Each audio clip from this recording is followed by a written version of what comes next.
All right, good morning. This is your wake up call. We're talking about how you look, designing your look, designing your life, giving a shit, as I call it.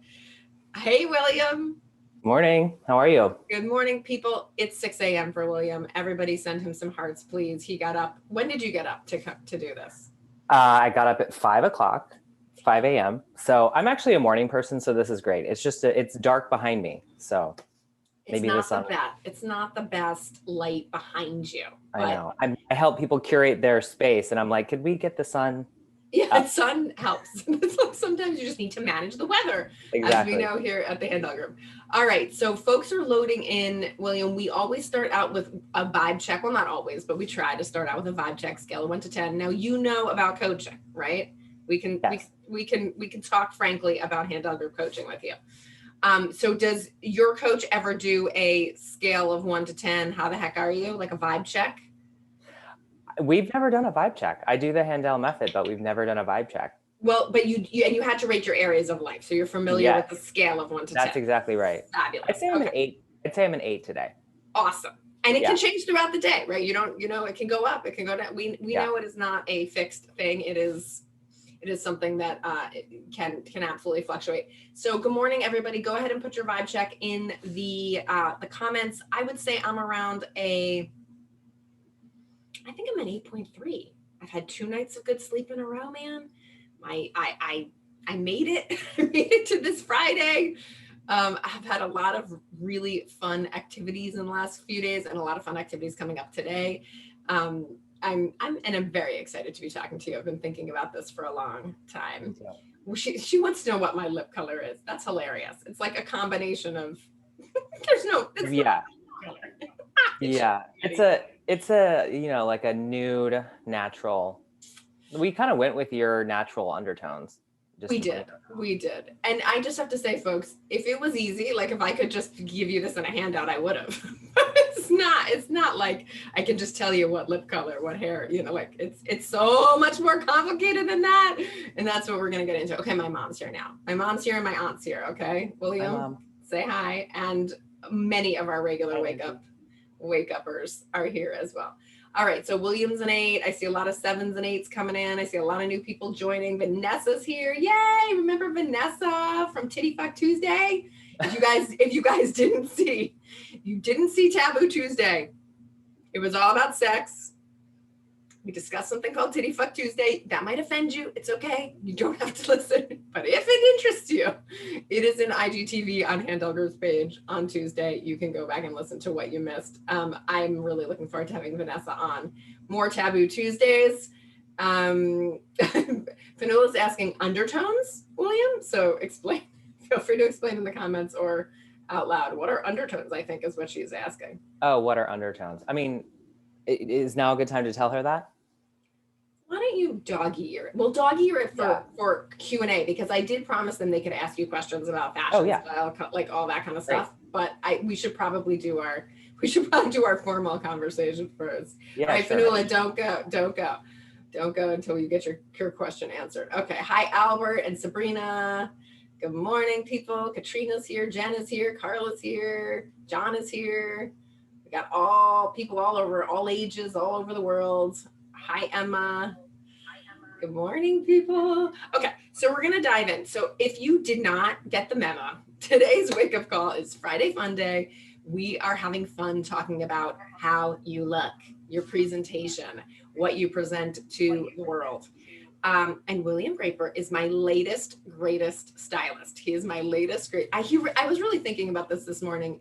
You're my muse, which is a funny thing to say, because usually the gender stereotype is that a female is a man's muse, but you are my muse. And we'll tell the story, but I'm very grateful to you and appreciative for not just all the like tactical advice you've given me, but just you really shifted the whole paradigm, right? Like you really shifted the whole paradigm of how I was holding this process of beautification, or what the trait I'm calling it is the give a shit goddess. I'm the give a shit goddess, right? Versus my old tagline about beautification was, who cares? I don't want to. Like, why should I have to? And P.S., this is hard. Okay, so you really shifted that paradigm for me. So I want you to tell folks a little bit how you got into this line of work. Can you just give a little history?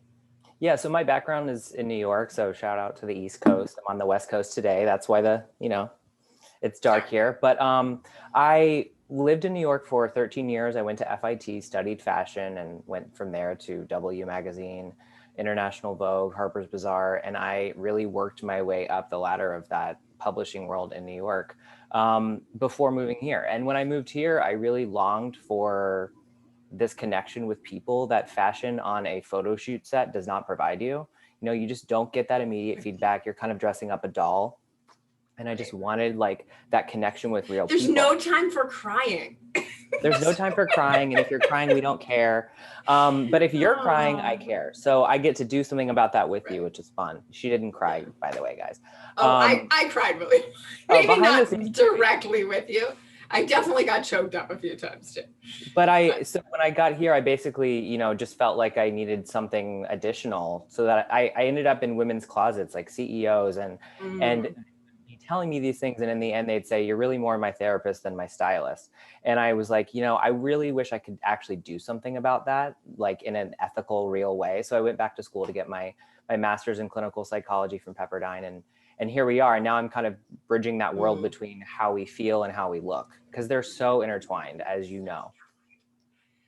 So intertwined. And one of my biggest problems coming into this effort was I did not appreciate that they were intertwined. I resented that they were intertwined. I thought they should be separate, which is that's like thinking your mind and your sex life should be separate, or your food and how you feel should be separate. It just actually makes no sense. It's true, because we at Handel, we ask you all ask everybody to visualize their dreams, and part of that is made visual your actual appearance. Like, what does your dream look like when you step into it as the new version of yourself that people work with you to figure out, exactly. And then they come to me to make it actually visually appear. Yes, exactly, because sometimes we don't know the literal how-to steps, and that's just for those of you who are listening who don't maybe know me that well. I cared a lot about how I looked when I was young, right? I was trying to get attention. I was trying to, influence people. I was trying to, I really learned a lot actually about how to look a way that made me feel confident, right, out in the world. And then once I met my husband, I was like, I'm done. I don't actually want to be attractive to the world. I don't really have a reason. It takes time. It takes effort, blah, blah, blah, blah, blah. Right. And so it was because I started to have the dream that I want to influence millions of people and teach them how to tell the truth. I really am so turned on by the idea of being in front of people, especially this way. I don't need to be live. I am having so much fun talking to people through a screen and talking to people on webinars. So I don't feel, it just made me want to change the view here. I don't feel in any way limited by COVID. I feel actually expanded by COVID and so present to my desire to reach as many people as I can. And so that, because I understand the statistics from past, media coaches and stylists, that I think it's something like 60% of people's impression is how you look, and maybe 30% is the tone you use, and then 10% is the content or something. I don't know if you know the statistics, but it's shocking, right? It matters. According to psychology, it matters. According to science, it matters. So I can't not care if I want people to find me accessible, if I want people to enjoy watching me, if I want, if I want to be able to have this influence. So I now have this dream, this reason to give a shit. Yeah. And then I was like, because I have a lot of obstacles, a lot of inner dialogue, a lot of lack of experience, a lot of lack of skill. And that's where William came in.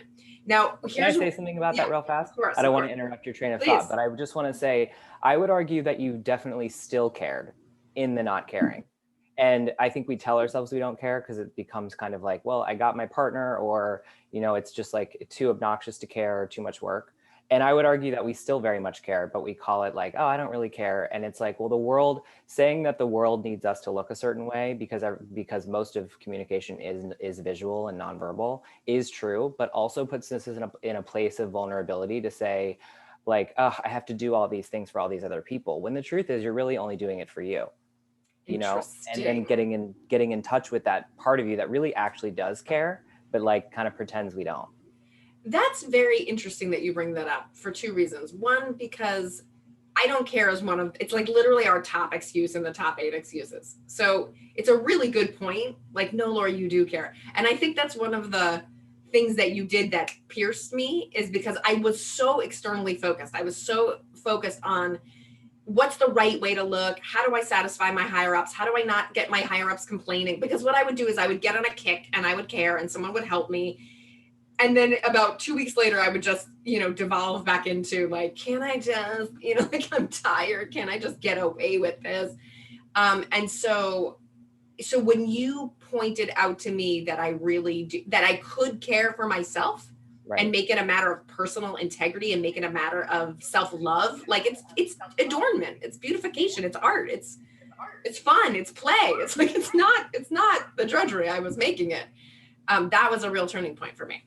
Yeah, and I think one of the first things I said to you was that, there's no one size fits all here, and if these goals don't come from you, they will not last. Right. I'm not like a quick tips and tricks kind of stylist, and it just doesn't work that way. It has to be something that you feel is intrinsic to you, or you won't continue seeing it through, and that's why makeovers don't work.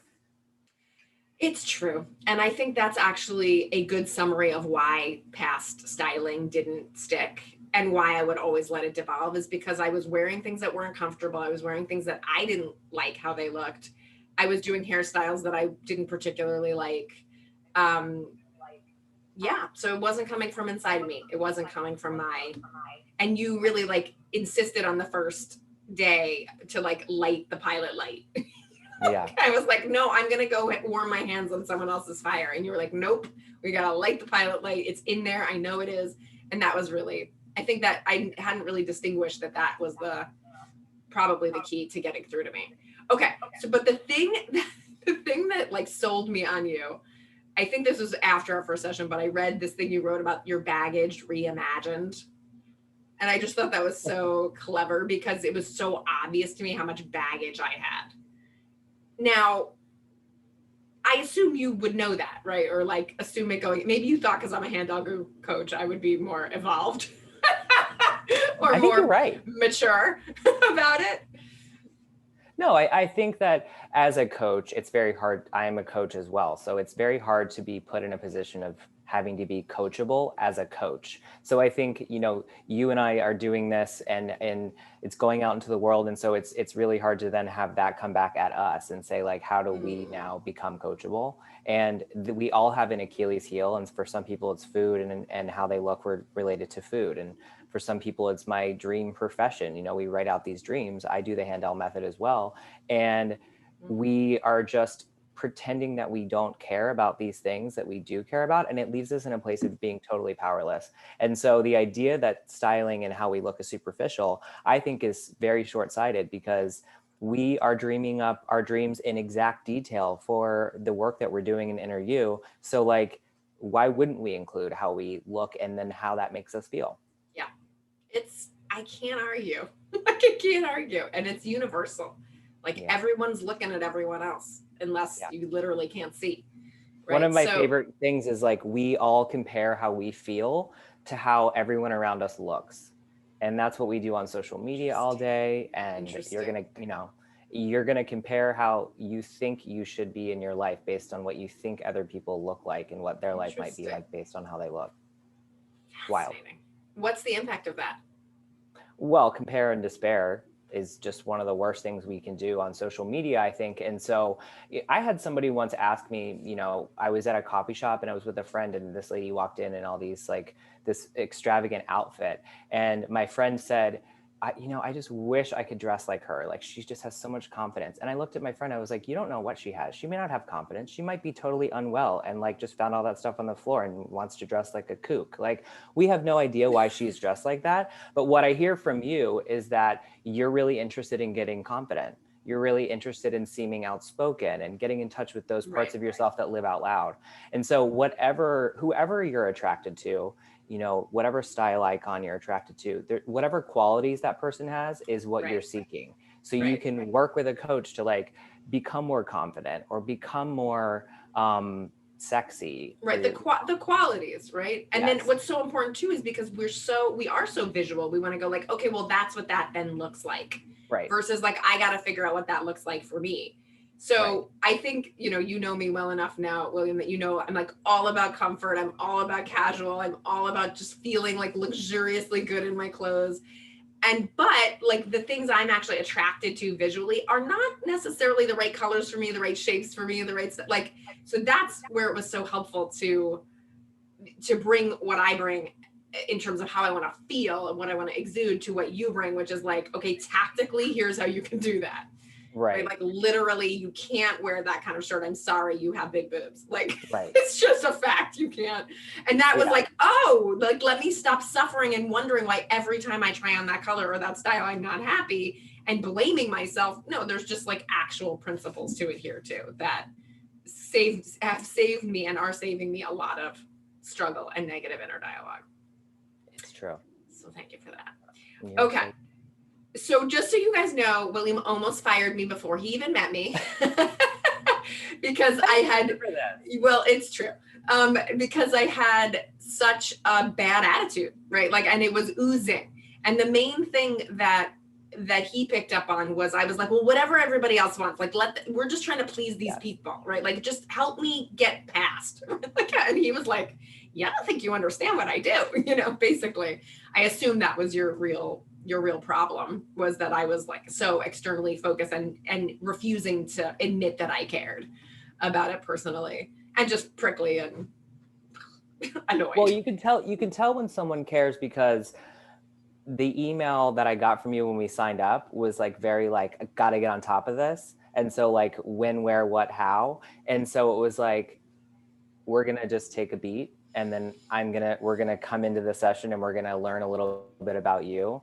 And we're going to hear a little bit about what's difficult for you and what you're interested in, because there isn't that 1, 2, 3, thing. And I think so many, especially women, want to put other people before them and do some of that pleasing. And so it's like, just tell me what to do and I'll make sure I do it because I'm a straight A student. And that's not what this is about. This is almost meditative in that you have to kind of sit with like, what feels good to me? What's realistic for me? Why do I like that color? Is that a color that I liked when I was very little that no longer works for me? So I think we distract ourselves in our closet with things that just appeal to us visually. And then we get stuck on them when we try to get ready, and then we can't figure it out. So we're just like, I guess I'll wear what I wore yesterday.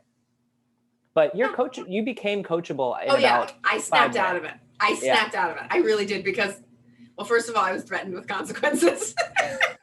And second of all, namely that you wouldn't work with me, right? I was just like, oh, okay. I think that was made. Maybe someone told me that to get me to. I definitely was like, I got an email. That might have been. And I'm hoping she wants this process, because if she doesn't, it won't work. And I'm always clear with everyone I work with, like, if you're doing this to please anyone but yourself, like this will not work, and you will hate the words that come out of my mouth. Truly. So true. So whatever you communicated that got communicated to me, I did get clear that, hey, brown mom is in my color palette. All right. Let's have the brown debate right now. She just doesn't like, brown. You can write your issue with brown, mom. Go ahead and write the issue. Yeah. Okay. But we'll talk about details later. But I really did very quickly go like, and this is the same thing happened in my marriage, right? When I realized my husband would leave, I was like, oh, I can change. I can change. So it just takes a little bit of like awareness of a consequence for me to change. Yeah. So I became very coachable, and I quit even after just one session. I was like, oh, he's here for me. Like, this is different than what I've had before. I've had coaching before about how I need to appear and how I need to present and, shaping up. But I had not had someone say, like, what is your personal truth? What is your dream? What do you want? What feels good to you? And you had to, like, it was interesting because I would kind of revert back, like, well, what do you think? Or like, what are they saying, or whatever. And you just kept like rigorously and gently being like, what do you think? How does it feel to you? And so I kind of, it just built my confidence to keep experimenting and trying and seeing how I felt, which you're right is a bit meditative for me, because I'm pretty much all thinking and doing, not so much being and feeling. Yeah, building your self-efficacy is the point, and the whole goal is to like put me out of business. Like you shouldn't need me forever. You Well, know, it's it's like, amazing how quickly we did it actually. yeah, When I I think look like back on 5 it. sessions. Yeah, like it didn't take long to hit glasses, makeup, hair, outfits, lighting, you know, And these inner stuff. coachability, enjoyment of it. But I will say I've probably been on this particular mission for about 5 or 6 months. And it really, before you came along, William, I was a real pill. Like I was really giving people a hard time and no fun to try to coach in this or support in this. And I told you about the dream, but then there was the chicken, the brat, the weather reporter. There was the inner dialogue that was not only taking me down, but what was taking everybody down who tried to critique me. You know, and then there was this actual lack of practice, which I'm always telling people, like, if you want to get good at a difficult conversation, you have to practice. If you want to get good at, time management, I'm sorry, you have to practice. Like it takes practice. And I was so annoyed that this took practice. Like I have to buy things, try them on, look at them, and then return them. I have to do my hair and have it be sucky and fail and then wet it and try again. I have to, what? Like this, such a brat about the actual learning curve. But I will tell me if this is universal. I think the learning curve is universal if you're not experienced. Like you actually have to practice and learn. Is this true? Right. Also, if you're not used to being validated for your appearance, it's if you're more validated for your academic achievements or for being an amazing coach and helping people have breakthroughs and all these things, it's like you're not used to hanging your hat on that calling card. So it's like, well, I have all these other things. I'll get to that later. And so, for someone like me who was raised around fashion, in fashion, it's already something I've practiced for a long period of time because it's been a cornerstone of my life. So yes, it does require a little bit of practice, trial and error. I think you see on television, a stylist come in and it's like the first thing they put on works. And it's like, that's not how this goes. You have to actually try these on yourself. So true. Like there's no amazing stylist that's going to be like, this is it. I think for everyday people and everyday living, you need to try this on. Like you have a thing about wool. Like there are all these wool sweaters I'd love for you to wear. You won't. Yeah. I'm not going to push those on you. We won't wear them. I love cotton. Thank you. He loves cotton, people. I love cotton. I'm really trying to be ethical in my purchasing. Like it's a lot of things, right? There's how much it costs. I'm cheap, right? Like I don't want to spend money, but I want to be ethical. Like this is not easy for this guy. Okay. That's very hard. I think we all have to look at that and say, how do we want to buy? Do we want to buy like a ton of clothes and have them not be aligned with like how we want to be ethical about the world and sustainability, or do we want to like invest in pieces? And it's a personal choice. And there are some brands that are better than others, and that's a great reason to work with someone too, is to find out what that is. Yeah, that was huge for me. Okay, tell me. Oh, Sabrina, I can't wear cashmere either. Please don't get me started on what I won't wear and what I won't eat and what I won't do. Okay, it'll take too long. All right. So somebody asked us, and I think this is a great question for you, William. What is the process? Can you summarize the process that we've been referring to? Yeah. I mean, I like to come in and do an initial assessment. So there's no real styling in the first session or two. It's like, let's figure out who you are, what you're about, what your life looks like, what your day-to-day looks like, and what your dream is and what your goals are for how you want to feel in the world. Like I always start with the feeling, because it's never about the clothes. And I'm seeing some comments saying like, you look good no matter what. And it's not about that. It's about the fact that you now actually like radiate a confidence about it. And like, I got this, that's the changing that I'm looking for. Like you could wear the same outfit you were wearing before. If you had this attitude about it, I'd feel like it was a success. So definitely coming in and doing that initial assessment. And then we went through, I think, your wardrobe and your closet to see what was working and what wasn't. And I think part of that process is educating people and saying like, can I show you why this top isn't working and why it should go? It's, oh, but this is my favorite top. And it's like, okay, but this is what's happening when you wear it. And maybe this is a good place about undertones. There used to be this traveling door-to-door salesman. I think the company was called Color Me Beautiful, and they had these like palettes, and they'd hold them up to you at your house, and they'd knock on your door and you'd let them in. let a stranger in. And then you would learn your tones. And basically you could have a yellow undertone, green, brown, blue, lots of different things. And so you want to complement those a little bit. And those are some of the strategic things that, you know, are more individualistic, that are not hard and fast rules, but they're like, if you want to kind of look your best, especially on camera in this setting or something, these are the tones. So we went through that, and then we went shopping. I just want to pause and just tell people, going through my wardrobe took a half an hour tops, just on video, by the way. Like, I've never met William. I've never seen him in the flesh. I may never see him in the flesh. This was all over video.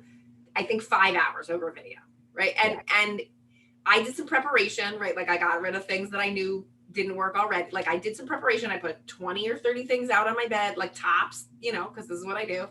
And was just like, you know, I had to like change off screen, come back, change off screen, come back. But like, it was the least high maintenance process of clearing my closet and like getting clear on what looked good on me that I've ever done or could imagine. So I just want to, like, if you're trying to picture what it literally looks like, that's what it literally looked like.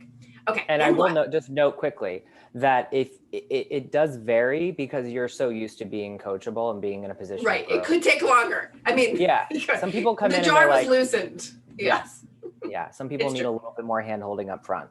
And I'm very cheap and I like to do a lot of work on my own. So I wouldn't be using William's time, like getting the clothing ready. I would be like ready to go to use his time. So that's me.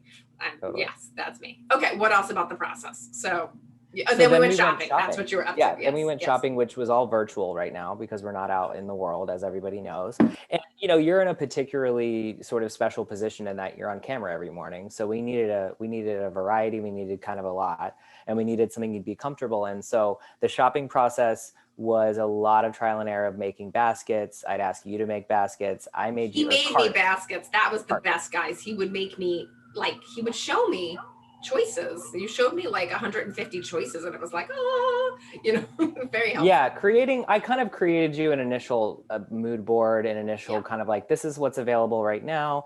And by the time you went, some of them had been sold out. But from there, then you were able to say like, okay, I get the vibe based on what we had talked about. Right. This feels realistic for me. This doesn't. We talked about that. You know, you're like, I know this is maybe your dream for me, but I hate that shoulder. We don't do that. Yeah. So then you went out and did a cart, and then I would like revise your cart and say like, probably not these, try these. Right. These are great, and validate what you're doing well. And then you had to like receive them all and try them all on. And I think that there was some initial in the beginning, like when I would send you carts, or when I think that you might have wanted me to do more of that shopping for you, but I really in my dream life that you did it. Cause I was like, I'm going to do this initially, but this really has to come from you. You need to know how to shop a website and be able to make a cart, not rely on me. Dude, this man taught me how to fish and I hated it. But you're right, because I got so much better at it and now I can go and do it. It is a life skill. You adulted me. It's a life skill that I didn't want to need to have or think I should have. But even if I was, because you're right, even if I was delegating to an assistant in my dream world to do this, I would still have to know enough to delegate properly, right? I'd still have to know enough to approve. I'd still have to know my sizes. And it's true. There were things I needed to literally physically learn that I learned by doing. And that worked well for you. You know, I have some clients who love fashion and they get it. And they're not at the point where I need to help them necessarily with what their signature style is or their uniform is or their tenets of their look is. And so I make them mood boards every Friday and I send them their looks for the week. And that's part of how I work with those people, because they just don't want to deal with it, but they want to look good all the time. And that was not what you came in with. You came in struggling to care. You learned to care and found, actually, this is so fun. It was fun. It turned out to be fun. Guys, people have always said shopping is fun. I'm still not there that like literally going out physically and shopping could be fun. That sounds like so much harder than just clicking on a website. But I mean, if you make the time, if you validate it as a something that is aligned with your purpose, which is what I wasn't doing, right? Once I was like, oh, this is aligned with my purpose. This is for a good reason. And I made time for it. So I wasn't rushing or trying to squeeze it in. I was actually like, this is my homework. This is my coaching. This is my learning. This is my dream. it did become fun.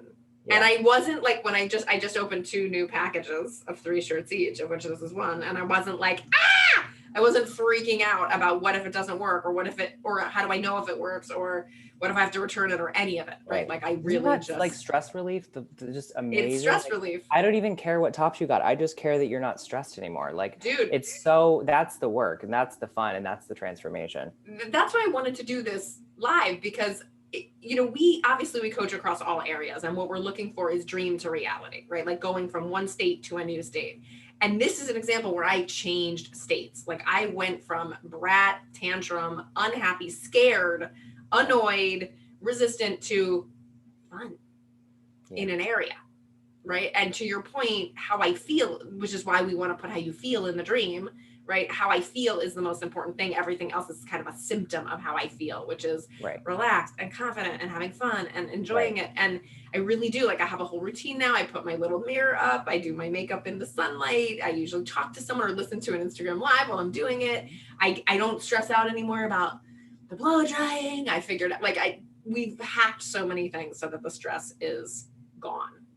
Yeah. Okay. And we gave you some hacks for that hair process, because I think that was one of the hardest things, because you have curly hair. So it's like, if you want to look the same every day and like create a system that works for you, if you have curly hair, that's going to be tough, because curly hair looks different almost every day.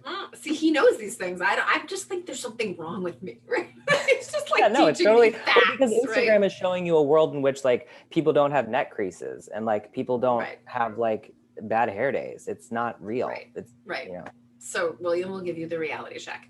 Now, people are going to ask, what color are you wearing? What brand are you using? What lip? I'm always like, no, I'm not giving out brands. I'm not giving out colors. I'm not telling you where to shop. I'm not, because I learned from William, but also I learned from coaching. You've got to figure it out yourself. Like, don't rob yourself of learning how to fish. It's actually a mistake, right? People are like, what YouTube exercise are you doing? Like, no, I figured out what YouTube exercise I want to do. You figure out what you want to do, because there's no way you're like me. There's no way you have the same skin color as me. There's no way you have the same eye colors. There's no way. It's the promises you make to yourself. At the end of every session, we did promises, and it was like, what are you going to do for the next time I see you? And I know you have, consequences if you don't do them, and you did all of them, but it was definitely like one of your promises was that you would look yourself, and that's what you did. And that's how I become not necessary, and why the process doesn't have to be forever. Yeah. And there's still some things I would love to use William for, especially if I was alive, out and about in real life, because I haven't done shit for my lower half, first of all. But I also I still like to be like, what do you think? What do you think? I still do like a second opinion on some of my choices. We're still working on jewelry. Obviously, we do not have that hacked yet. I don't know if you're new to the wake up call, just so you know, we did this together. We did this together. Oh my God. Which is awesome. And I have contact lenses thanks to this team effort. So I've got choices. We've got this, which is not good with this top, but you get the idea. They're adorable. But see, I know it's not good with the top. Okay. Isn't that because nuts? And those glasses are like, we're intentional in that you have like a feist about you, and you have a quirk about you, and you have a hip thing about you that you don't see. Maybe you do now, but like I see it in you. And so sometimes it's about having someone come in to be like, this is what I see in you. Yeah. I think we talked about something you wore for some demonstration, and I had said, I didn't get the color you were wearing because the TEDx talk, the pink dress. Yeah, it was like your message was like much more direct, much more not confrontational, but like just direct. You have a directness about you that people love, and like a groundedness, and a like, this is how it is. And so I think what you wore was like this bright baby pink thing, and I was like, I'm feeling an incongruence between your style and who you are and what you're wearing, and subtly that makes me not really listen. I'm figuring out where I stand with you, and I'm trying to figure out if this feels integrated. And people don't realize they're having that sort of battle. It's subliminal. Yeah. And so we all have to think about that. Which that just utterly drove home the point for me. Like, never again am I saying yes to something that isn't me. Right. And I have enough taste now, and enough interest now, and enough willingness to spend the time that I know that I'll still have a wardrobe. Like, it doesn't mean I'm going to have no choices of what to wear. Yeah. Oh my God. I have so much I still want to talk about. And we're running low on time. So talk about, so the thing I dream about is if I could actually meet you in person and we could actually do the closets and the boards and the, you know, like outfits and the whole, because I still, you know, I still have like the Pinterest board of like looks that I like. And, you know, I feel like I've mastered hair, makeup. I can still get better. I still want to experiment. I still want to be creative, but tops, hair, makeup, I'm still working on jewelry, but like putting a whole outfit together. So what are you doing for other people that I have yet to experience? Well, my favorite thing to do is to create a closet for them. So I have an app that I work with where we digitize your entire closet. It's incredible. Like someone comes in, photographs. There's an app for that. Yeah. Photographs every single thing you own, creates a virtual closet that you have on the go when we're actually on the go. And then I have access to your closet, so I can create looks for you. I can make boards for you. I can send you new things that you want to buy. But, you know, that's kind of for people that have too many things, that walk into their closet overwhelmed, because you can know who you are and still walk in your closet and be like, okay, too many options. Right. Maybe someday that'll be me, William. I have too many choices of awesome things to wear. I need William to pick what's right for Taboo Tuesday. Right. Yeah. So that for me has been probably some of the best feedback I've ever had has been about that app, with people being like, I can't believe that I have my whole closet right here. It's like having, you know, when you order one of those healthy food delivery services, you're like, oh, I don't have to think. I can just know it's good. This is so nice. Okay, good. That's something for me to dream for my future. So folks, this would be your last chance now to ask questions. So you can ask questions about, you know, colors, style, like literally tactical questions. You can ask about the process. You can ask about the emotional part. You can ask me questions. You can ask William questions. I'm going to give you a moment to put them in. Are you including what you work out in? No, he has not commented on what I work out in. You know what? I have to tell you about workout clothes. Tell us. If you are working out, you're already winning. So just wear, you know, like if you're already getting to the gym, if you're wearing a sack and you look shapeless, then I'm like, girl. Okay, but what if you're a gay man trying to pick up gay men at a gym? Well, gay men trying to pick up men at the gym typically already, like we had to figure it out when we were like 12. Okay. Not that we were picking up men at 12, but just like we had to figure out who we were at such an early age. I think that like, I think you kind of figure it out earlier, and I don't know. Also, your muscles just speak for themselves. You just put it. Well, let me just say for myself about workout clothes. At home, I don't give a shit what workout clothes I wear. However, I have noticed when I wear those very nice fitted pants and a nice fitted top, I get a little more attention even at home, William. Even at home. But certainly in the gym.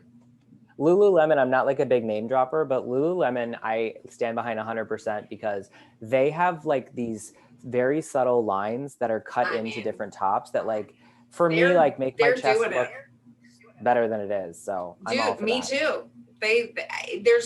You gotta play around. So I'm not poo-pooing wanting to look hot when you work out. I think you actually get a better workout when you think you look hot. I think you have a whole better day if you think you look hot. You know, it's like, but certainly but I just want to say like getting to the gym already could be a feat for people. So like wear what you want, but certainly there is radiance. The optical illusion that we're all kind of creating, you know, with how we dress. There are some principles of like, if you're short and you wear crop jeans and then you wear an ankle high shoe, like you are going to look segmented and shorter. So like, I know this now. Let's talk about it. Let's feel about it. Let's let it go. Okay. Let me see if there's any questions. I see that thank you, Sabrina. She's put your website in here. She's put your Instagram handle. Oh. Fabulous. What's the best way to get in touch with you if you're interested? My website has a ton about this too. If you wanna check out my website, it's like lays out the philosophy and all of that. It's williamgraper.com. Awesome. Okay. One question did just come in. Does a capsule wardrobe ever work? I don't even know what that is. Do you? I love a capsule wardrobe. What's a capsule wardrobe? I have an idea for one myself that I'll come back on and tell you guys about later. But I like a capsule, but the problem with trying to mass produce a capsule. What's a capsule? A capsule is basically a collection of clothing that all goes together. It's a little like Garanimals for kids. You remember Garanimals where it was like everything goes together. That's my dream for people's closets, is like walking in and knowing that kind of everything works together and all says like who you are in one way. So capsules like Donna Karan, her first collections were like a capsule of all the things you would ever need. And they're great, but they're not they're hard to mass produce because we each have our own individual capsule and uniform that we're trying to create. So Gotcha. I'm a believer in capsules and uniforms because the stress and anxiety of deciding what to wear in the morning for people can be annoying. So like, while I love color, I wear a lot of the same things because I'm like, I got a full day. I don't want to think about like what necklace would work with this, because that's just not me. But for many people it is. They want to have fun with how they look. If I didn't do this for a living, I might like take more risks for myself. But I like to just be a neutral palette for other people to have that fun, you know? Interesting. You are a neutral palette. I was wondering about that. Like, you're very simple. Minimalist. But that's my uniform is minimalism. But that also makes me feel better because I want to be minimalist too. So it makes me feel better. I personally feel validated. All right. Is there anything you think I didn't share about my journey, or anything you think people should know? Or anything else you want to share, William, with folks that you think would help them get into their give a shit mode for all that it's worth? I think you really have to look at your dreams and look at the ones that you're doing in NRU that you're avoiding, and see if maybe there's something around there about not caring. Because I think you hit the nail on the head with the idea that I don't care, and how that can be a great way of like putting it off and not dealing with it. So I think for all of those units on NRU, you can decide and go back and look like, what does that actually look like at my dream job? Right. Am I the same size I am now? Am I the same weight? Am I the same hair? Am I the same outfit? Like, does this say what I want to say to the world? So I would say that. And then if you want to do something at home on your own, find the one article of clothing or item in your closet that you can't seem to get rid of. Start there, because the story of that article of clothing will be where you're stuck. So wait, are you saying something we should get rid of, or something that we love? What something that you can't seem to get rid of, but you don't wear it. It's just in your closet. You can't get rid of it. It's like that bag or that purse. And ask it like, why are you here? And you'll be like, because they told me I have to.